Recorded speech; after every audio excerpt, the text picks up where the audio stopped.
Ladies and gentlemen, it's about damn time we got to this game.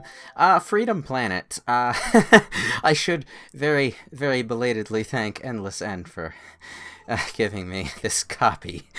What a generous man. He's the one that gave me my copy when I reviewed this game a couple of years back. More specifically, he gave me the copy I played a year ago, and I wound up buying the game again to play it on PS4 so that I could record this, since I was having trouble recording on my PC. I think he may be a Freedom Planet shill.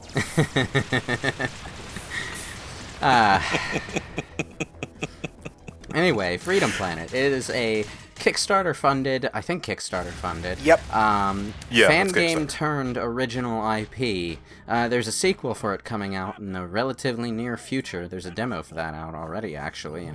And it's weird to talk about this game now that we have the demo for Freedom Planet 2, because basically every little nitpick that I have with the way this game is designed or presented is addressed in that demo by itself. Well, that's convenient. Yeah, so let's just call whatever complaints I have for this game, first game in series problems. Generally, yeah. Yeah. Starting with, this game's tone is all over the fucking place. Yeah. Yeah, it is. Yeah. It's pretty egregious at times. Like this opening cutscene, like you start off the game with somebody straight up getting decapitated, and then once you actually, if you I am the dead. and if you skip if you skip this cutscene and start playing just the main game, you're like, oh la di da di da, happy go lucky, fun times, and it's like, nope. It only gets a bit wilder from there as the game goes on. Although, not to overstate the complaint, I really actually do kind of like the story for this game. I mean, the plot is nothing fantastic, but I like the sense of adventure that the story provides the game. You see, my opinion of the story is that it's trying very, very hard. That's basically the best way I can. It's adorable. It's sincere. I think that's the most best way to put it, is that it's very sincere. And a lot of these, it's actually an issue that I've had with some of the more recent Sonic games is that yeah, granted, the stories aren't the kind of clusterfucks we get in, say, Sonic 06 or whatnot, but they always kind of have this weird, ironic, but not really ironic kind of tone. And say what you will about something like Sonic Adventure 2, which, if you look at it too closely, doesn't make a lot of sense. But that story is sincere, and that has a certain charm to it. And you can say the same thing about Freedom Planet as well. Yeah, I could say the same. In fact, that's a problem I think Sonic Forces has in abundance, but we'll talk about that soon enough. Yeah. My question to you guys is, do you feel that there is a bit of leeway in Freedom Planet's case strictly because it is an indie title? A little bit. You see, it's I don't like to look at indie games with a lower standard, I guess, than a full budget game. Because for one thing, the production values on Freedom Planet are phenomenal. Like, this sprite work is gorgeous. It does. Yeah. It's a fully modern game with a Genesis early Super Nintendo art style, and I think it pulls it off great. So it's not the only thing production wise that I think is kind of low quality is the voice acting, and I'm not strictly talking about the performances, although some performances are clearly the audio better quality is kind of you can sometimes sort of tell that different lines were recorded in different locations with different studio setups. The development of this game is clearly inspired by Treasure. Yeah. And I think what they were going for was a 2D platformer akin to the Saturn era. I don't know if you guys ever played, off the top of my head, I want to say a Stall. On the Saturn. It's an unremarkable game, but damn, it looks beautiful. Unfortunately, most of my Sega Saturn experience comes from Clockwork Knight and Bug. Well, it's better than Clockwork Knight. Hell, but Clockwork Knight had some good music. If it did, I don't remember. Maybe I was high. I don't know. Maybe. I like Clockwork Knight. It's clunky, but it's adorable at times. It's memorable for all the right and wrong reasons at once. Anyway, Freedom Planet is kind of like, how Shovel Knight was a mishmash of concepts from 8-bit games with a slightly 8-bit, 16-bit technology behind it. It's sort of the same thing here, except most of the game concepts are from a 16, 32-bit era. Yeah, the most obvious one is Sonic. Like, and it started as a Sonic fan game and sort of snowballed into what we have today. You can really tell with Lilac here, like, they may have removed her beta version ability to roll, but she's like Lilac the not hedgehog. If she was originally supposed to be a hedgehog, but they made her a dragon instead. I don't see it. I see it. She's got the horns and the scales. She's a purple thing. Well, you know what really sells it? This is jumping way ahead, but you know the torture scene later on when we were talking about the tone all over the place. Yeah, there's a torture scene. They cut off her hair for that scene, and you can see it like sitting on a rack next to her. And it's very clear in the graphics that they are sort of tails that she whips with, as in they're part bleeding. of her biology. It's it's disturbing as fuck. But the moment I noticed that was there was the moment I stopped seeing Lilac as a hedgehog and started seeing her as a dragon. Does that make any sense? Yeah, but it's the facial design is still very clearly hedgehog. Yeah, well, no, it doesn't. Well, it's very clearly Sonic. It's not. You see, Sonic doesn't even really look like a hedgehog. No, but you know when I say hedgehog, I think it's a given that I'm talking about Sonic specifically. If you want to say realistic hedgehog, none of them look like fucking realistic animals. Let's be fair. No, Tails looks closer to like a fox than any of the. I don't know many Tails that look and have two tails. Yeah, that's why he's a mutant freak and Sonic is his only friend. Where's Knuckles' multi-pronged penis? Okay. Oh yeah. One thing that I do appreciate Freedom Planet for on the subject of Sonic stuff, though, is that, like, outside of the graphical limitations of the outlined cartoonish Sonic Adventure style, I think this is the only time that we've seen a sprite-based style that I would classify as Sonic Adventure style. The advanced games. I love the. Yeah, I mentioned the advance, and I mentioned also why I don't really count them, because they have this really limited outlined cartoon style. And, like, I can sort of see the style and the level designs for Sonic Advance, but the sprite work is all kinds of crunched down and. You know what? I've always liked the Sonic Advance sprites. The reason I say Sonic Adventure style as opposed to Sonic Advance style is simply three-dimensional art style. Well, yeah, that's what I was about to say. Because I think what you're talking about for the advanced style is that despite them clearly being designed from the modern era, their color palette is still pretty flat. There's depth to the color shading in Freedom Planet's character sprites, which Advance lacked. If you look back at it, and it's that three-dimensional depth that the classic Sonic games had. And which, it was the Sonic Adventure designs were clearly also designed for, since they were, 3D games. But we didn't really get to see anything approaching a sprite-based style that combines that three-dimensional depth with that design philosophy until Freedom Planet happened. Oh, I suppose you can count Sonic Rush, but that's kind of a cop-out. Sonic, no. Well, Rush is just 3D. Rush is models. Well, at least for Sonic and Blaze. Rush is ugly as fuck. I'm sorry. It's a DS game. I love that game, but yes, it is. It's pretty damn ugly by today's standards, especially. Honestly, my favorite Sonic sprites in the series are Sonic Battle, but I also like that game probably more than I should. So Sonic Battle is actually pretty great. I mean, in terms of its campaign design, the way the gameplay is structured, it's pretty terrible in some ways, but apart from that, I really do like Sonic Battle. But hey, we've gone like 9 minutes, and we're already on Sonic the Hedgehog. This is already off to a wonderful start. Yeah, well, what did you expect was going to happen with this? Well, Freedom Planet deserves a bit more than that, I'll admit. Well, you know what? It's actually funny. I went and I played this game after playing Sonic Mania for the first time, and as you guys remember, I was Mr. No Fun Allowed in Sonic Mania, but I think that playing Freedom Planet was a good thing there, because it's not really Sonic is the thing. It's inspired by Sonic, clearly. Yeah. But it's not Sonic. It does not play really closely to Sonic. Honestly, it's kind of a what was it? Not ActRaiser, Rocket Knight. It reminds me almost more of Rocket Knight than Sonic. Oh, this thing is a collective stew, as Lewis was getting at earlier, of a lot of games in the 16-bit era. Sonic the Hedgehog, Mega Man X specifically, Rocket Knight Adventures, anything Treasure, so Gunstar Heroes, Dynamite Headdy. Yeah. It's all there. Yeah. And it's all there without compromising one formula over the other. To an extent. There are times... To an extent? What would you say? There are times later in the game, most specifically, we're nowhere close to it yet, but there are times later in the game where I feel the action focus doesn't really mesh with the Sonic elements.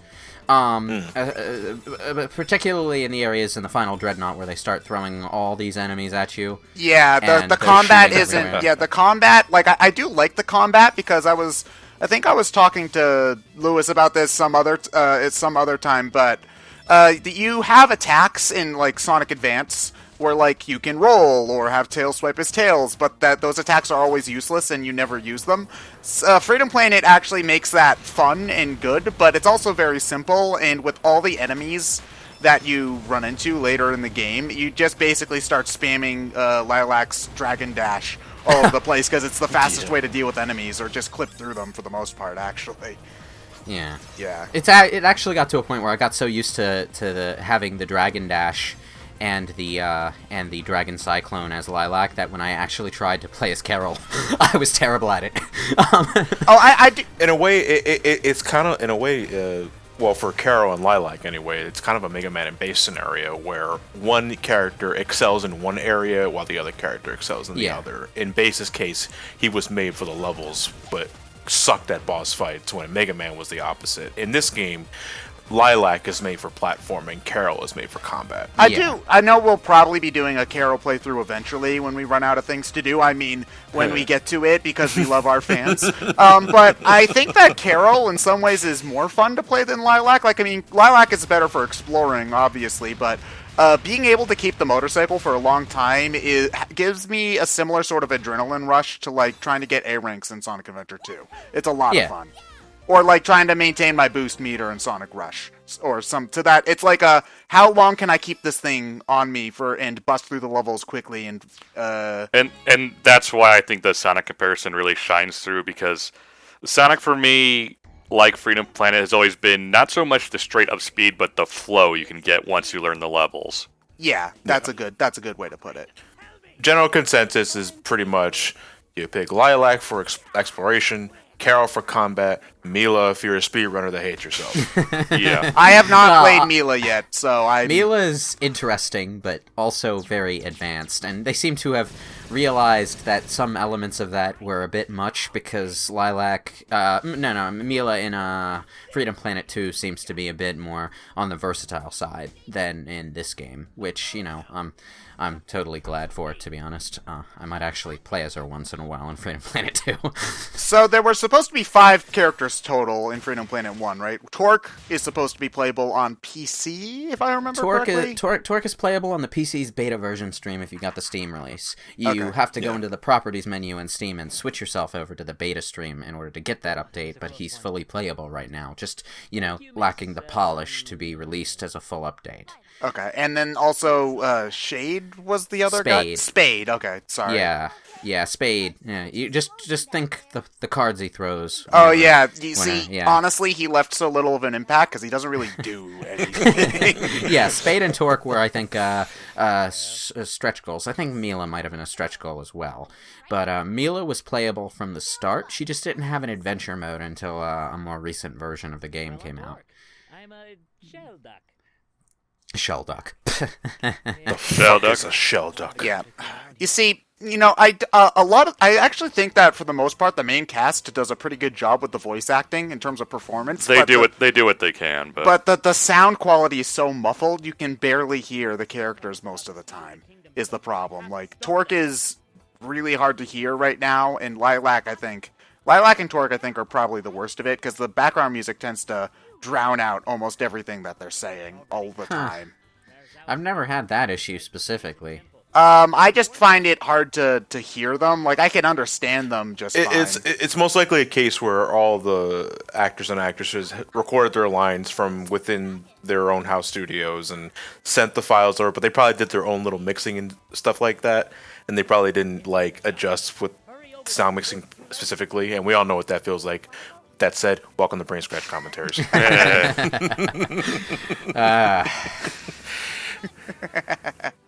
There's also a lot of dialogue in this game.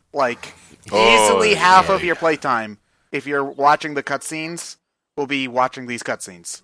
Yeah, you're not gonna see it quite so much in this part, but like for most of the game up until endgame after this part, like half the part is the cutscenes attached to a given level, and then there's one level per part, which kinda like I didn't feel it quite so much the first time I played the game, but oh hey, it's the extra playable character that they added to the sequel.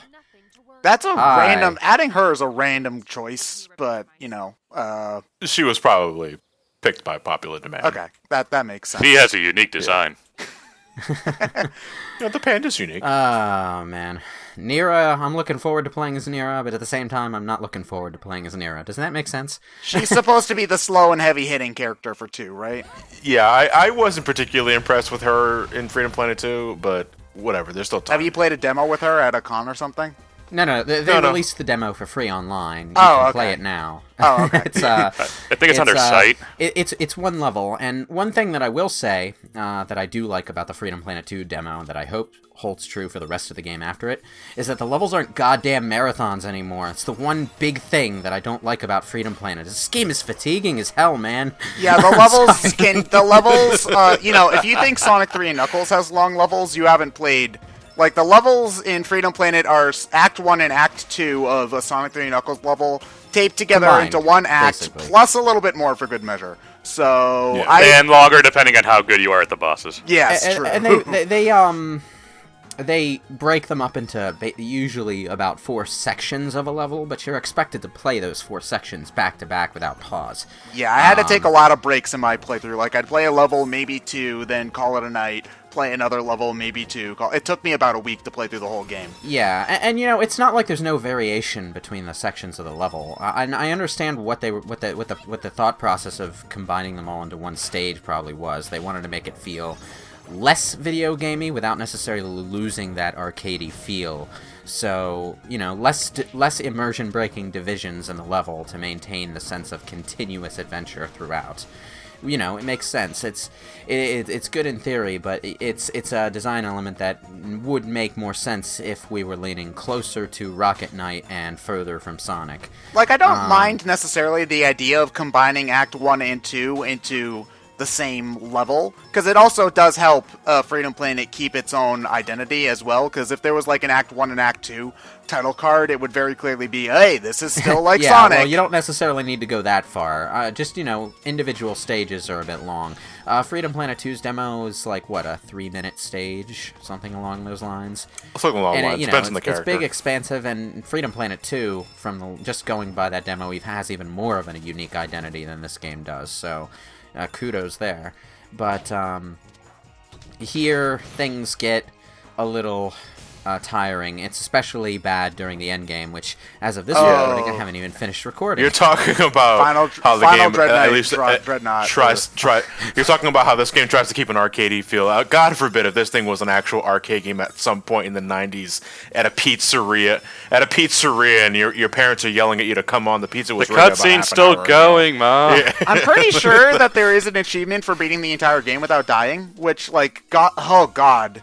That just sounds miserable, because the final Dreadnought bosses in themselves took me like 200 lives or something. Lord ridiculous like Brevin that. is fucking Devil May Cry 3 Virgil tier difficult, and I mean that in the best way and the worst way. The first time you play this game, he's going to kill you, and kill you, and kill you, until you get his, You have to have down. laser etch that pattern into your brain if you want to, because that, god, we'll get to him. We'll get to him. Yeah. Yeah, yes we will. Ugh.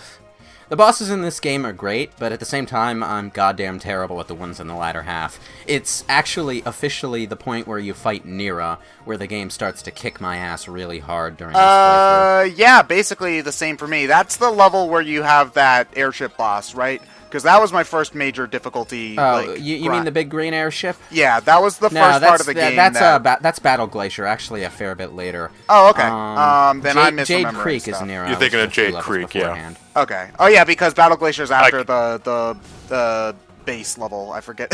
oh, that Yeah, was for the weird. life of me, I can't remember any names of levels in Wow, this game. this game has Sonic Genesis callbacks too. It's just gonna have all the references, doesn't it?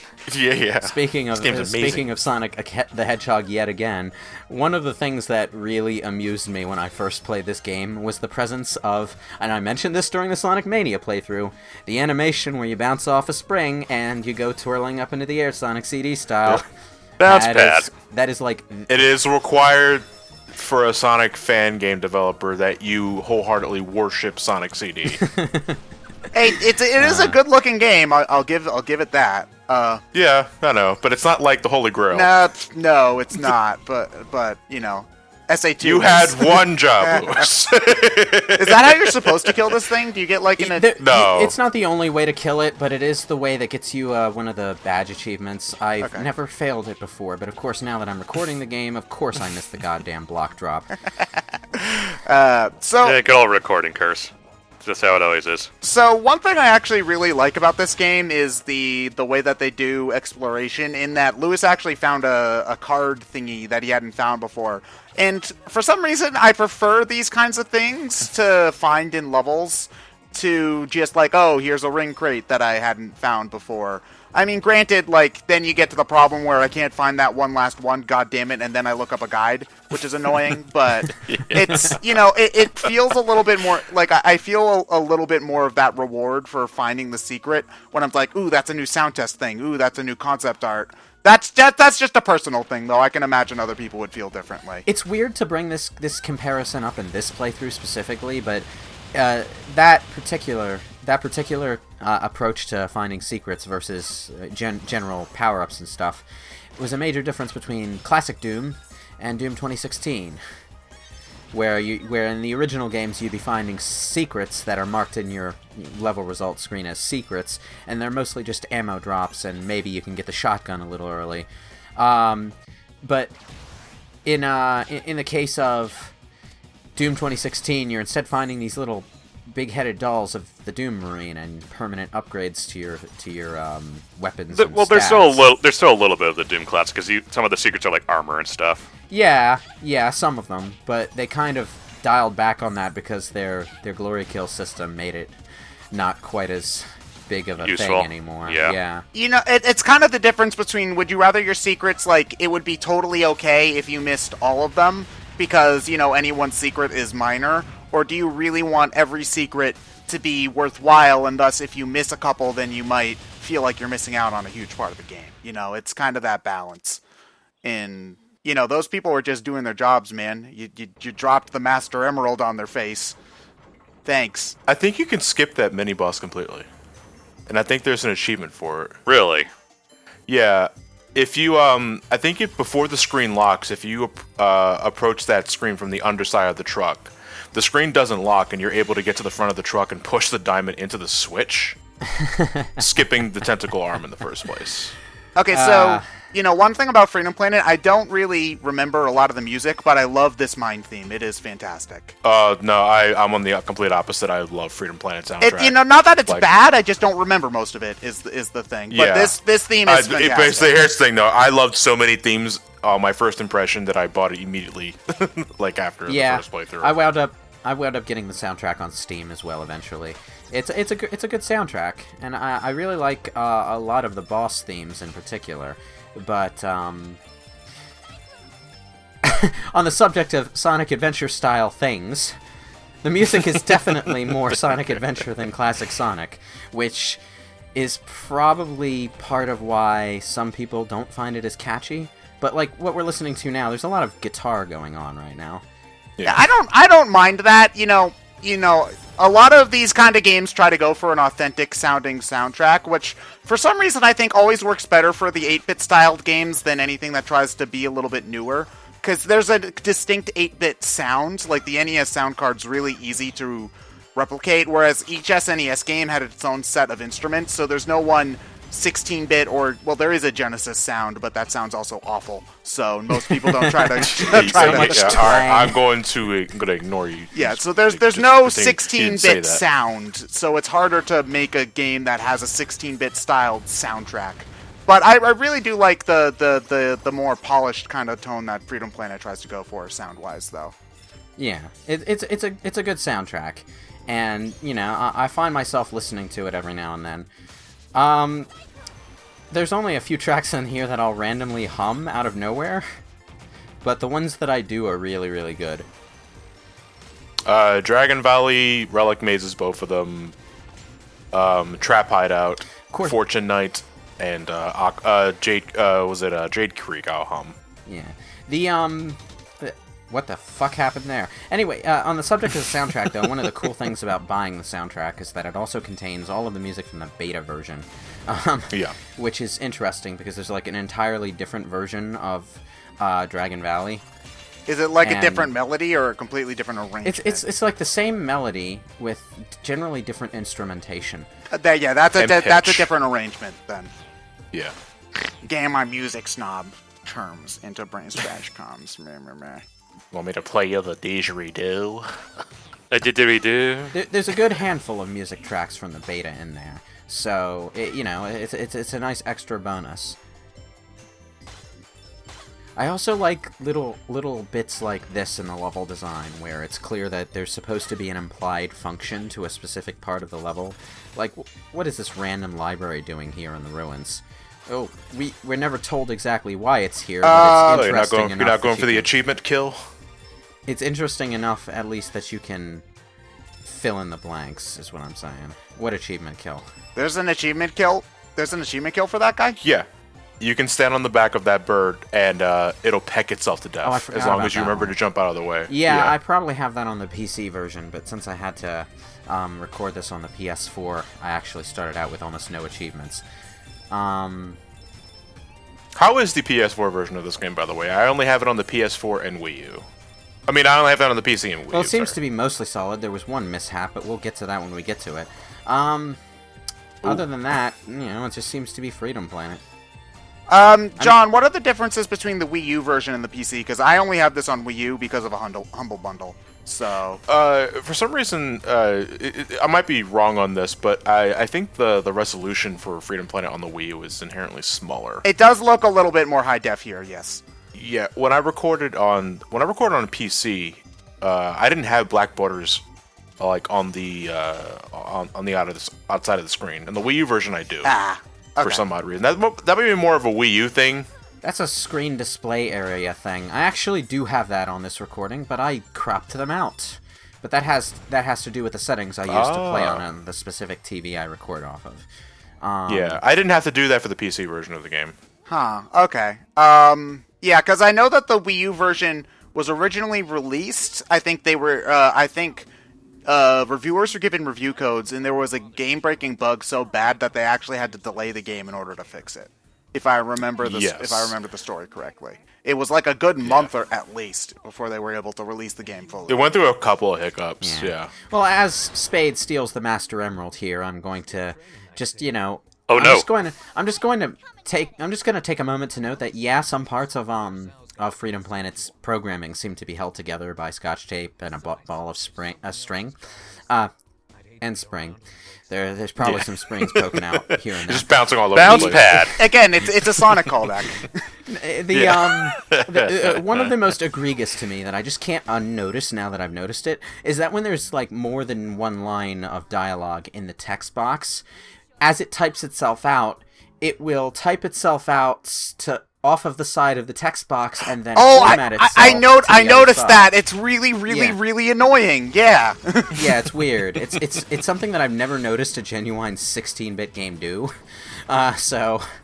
Yeah, it's like it doesn't know to start if the word's too long, it'll start typing on the top line and then move itself to the bottom line, and it's like it looks a little cheap. I guess is the best way to put it. I know this from my brief stint of trying to mess around with Final Fantasy VI hacks and a specific tool that is good for that kind of thing. But the text boxes in Final Fantasy VI in particular are very specific about how many characters there are on screen and in any given dialogue box. So all of the text is, for the most part, typed into individual Well, that's lines. probably more of a thing for actual cartridge-based games, because there's only they have to yeah. consider how much text they want. Well, at any given it's also point, it's also a just so that they can limitation keep it, that it's also a limitation that comes into the localization process for those games. One of the reasons that Final Fantasy IV had such a troubled goddamn a translation is Japanese has it can say more with fewer letters, so the lines of dialogue in Japanese are generally longer than they are in the English versions that we get. It's so that's why it feels so stilted. It's actually a fun fact. One of the reasons why Dragon Quest V for the Super Nintendo wasn't ever released in the United States, apart from Enix at the time just kind of floundering in America, was that the text, there was literally so much text that there was not enough space on the Super Nintendo cart to hold it all.